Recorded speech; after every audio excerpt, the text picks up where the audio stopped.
بعد ما أنت وثلاثة برنامج كوحدة كواينا وركي ووينا سكر نيتني إنتينو كلام مغنين كانتال عصب وإيران أي استعماشي يورو لقبقيو إن أي إسفرساران لنا علوكتا إيران يا مريكنكا هدبا ورركاس وينو سو سودان بلسمر كوري وحنو كوب اللابينا إذا مدى إسرائيل أيا شيغي إني حقيقيين أو أي كتخلصين مسؤول سري أو كترسن إيران علي لارجاني oo ahaa xogayihii golaha amniga qaranka isla markaana kamid ahaa ragga odayaasha ah ee aadka ugu dhawaa hogaamiyihii hore ee Iiraan ee la dilay Ayatollah Khamenei ayay Israa'iil waxay sheegtay inay dileen waxay sidoo kale sheegeen inay Israa'iiliyiintu dileen sargaal madax ka ahaa guuto ka tirsan ciidanka ilaalada kacaanka ee la yiraahdo Bazej haddaba aanada tusoo wararkii ugu dambeeyay arkaa laga qoray ciidamada Israa'iil waxay sheegeen inay markaa dileen ninka la yiraahdo Larijani iyo taliyaha ciidankii Bazej ee ka tirsanaa guutooyinka ciidanka ilaalada kacaanka Iiraan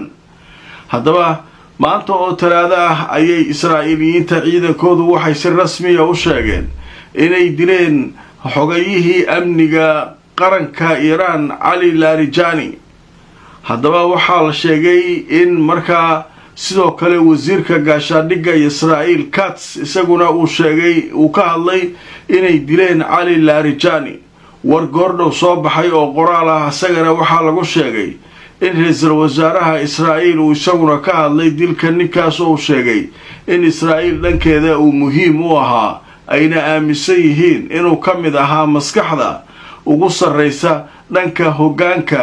dalka Iiraan marka Iiraan marka maxay ka tiri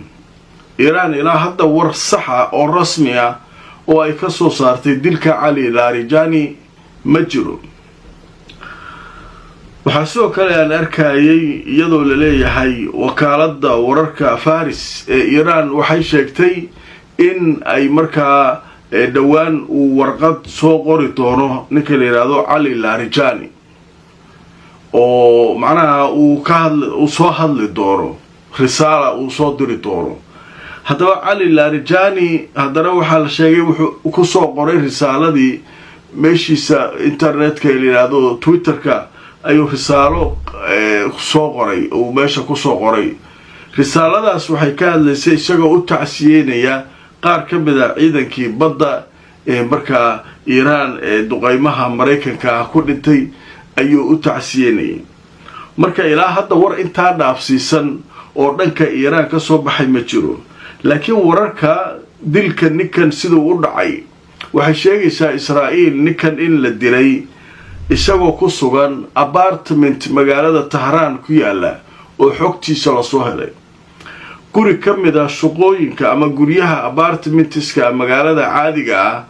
ayaa lagu duqeeyay sida ay yiraahdeen kadib markay ay soo heleen xog sheegaysa in gurigiisa aanu joogin isagoo markaa halkaa ku dhuumanaya oo apartment ka deganaa magaalada Tehran xilliga weerarku dhacay waxaa la sheegay isaga iyo wiilkiisa inay halkaa joogeen Israa'iilna waxay sheegeen macluumaadka iyo wararka inay heleen oo eeriyadiisa dad jooga ay warka u soo direen waxayna sheegtay Israa'iil inay uga mahad celinayso dadka Iiraan sida ay gacan ugu siinayaan inay u soo basaasaan oo qofka ay rabaan ay u soo sheegaan marka arintaas marka socota oo maartay la leeyahay sidaas ay wax u dhaceen laakiin waxaynu sugaynaa wali xaqiijinta dawladda Iiraan oo ilaa hadda aan wali iyadu si rasmi ah u xaqiijinin in markaa ninka odaga ah uu dhintay muxuu ka bedeli karaa la weydiiyay dadka khubarada ah wax uu ka bedeli kara ma la yiraahdeen waxay yiraahdeen dagaal socda qof kastana waa shahiidaya dagaalka socda oo hubka aragteen la isu isticmaalayo qof aan dhibanayn ma jira qof kasta waqtigiisa tiisa markay ku timaado uu tagaya laakiin nimankan waxay isku dhaarsadeen hal qof hadaanu ka harin inaysan isu dhiibin Mareykan iyo Israa'iil oo wax alla waxay haystaan iyaguna inta la soo baxaan ay jugta ka geliyaan marka dhibashadu halka miisaan culus kuma laha ninkan marka Larijani la leeyahay dhawaan markii la xusayay maalinta Qudus dadkii wuxuu ku jiray wadooyinka iska lugeynayay isaga iyo madaxweynaha iyo niman baqaayaba maaha nimankan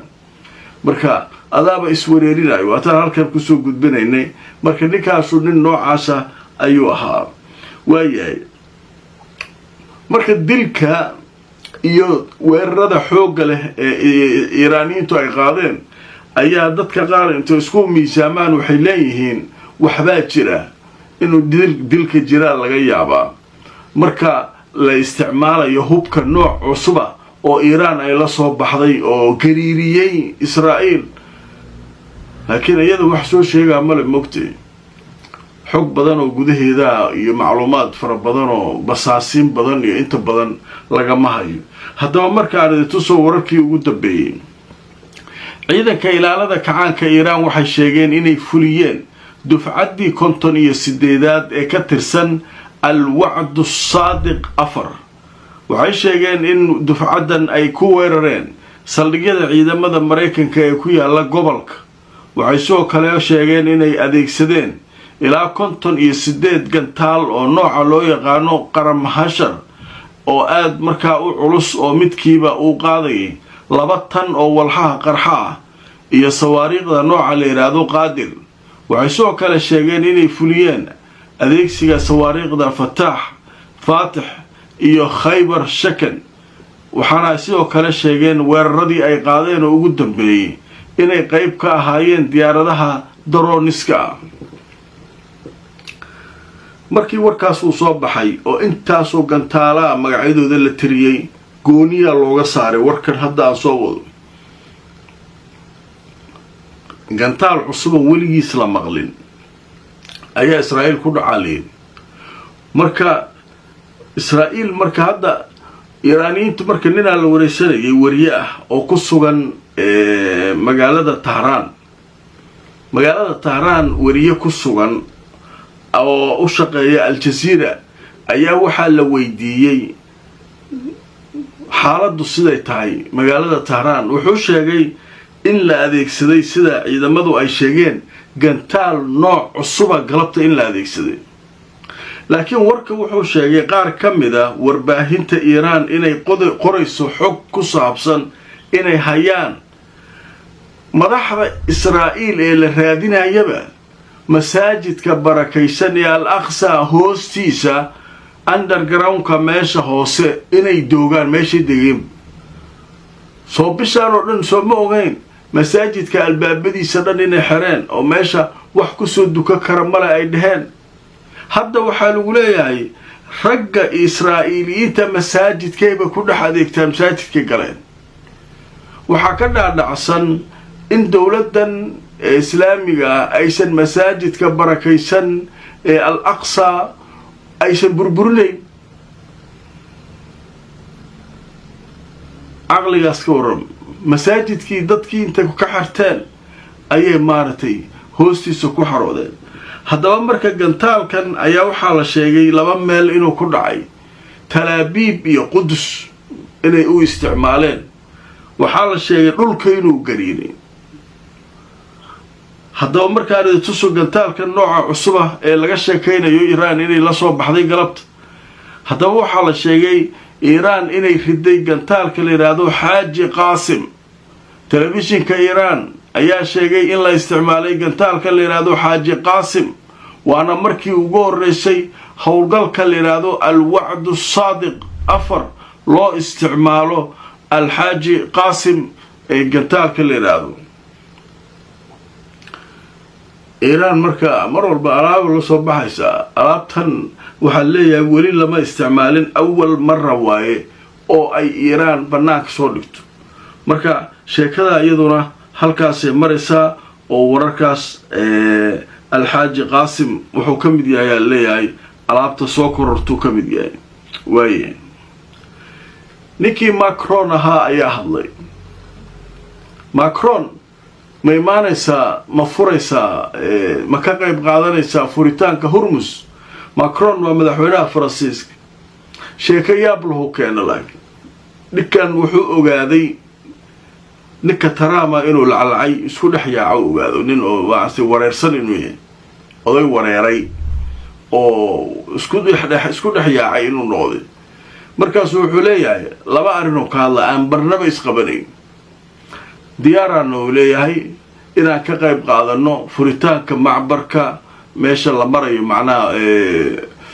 maaragtay biyo mareenka Hormuz diyaaraan inaan ka qayb qaadano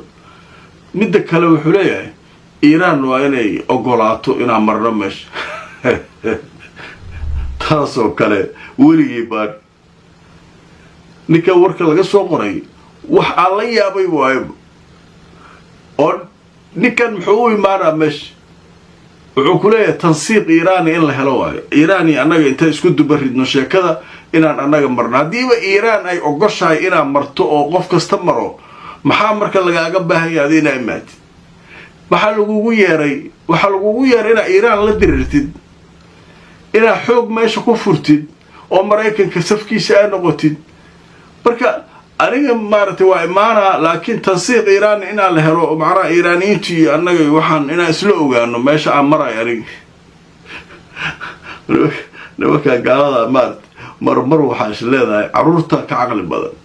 wax ka jira ma jiraad nin weyn oo waxa isku hadla madaxweynaha meesha maxaa loogu yeeray ninkan aan tuso sheekada la yaab kale Al Jazeera qoraysa waxay leedahay ninka la yiraahdo Macron waxa uu sheegay inay shaqo waardiye ah ay sameyn doonaan inay raacaan maraakiibta Hormuz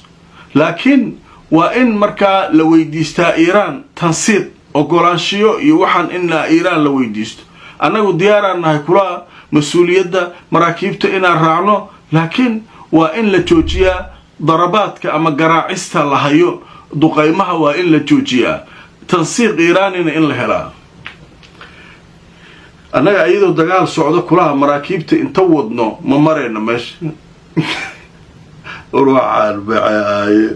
oo dagaal aduu socon awalba dagaal ma socon maraakiib ma uu awaardiyeynayso maraysa yaa ka waardiyeynay maraakiib Iran ogolaanshiyeeda hadaba haysato maxaa meesha yaala dhikawani wararsan nin wala waalid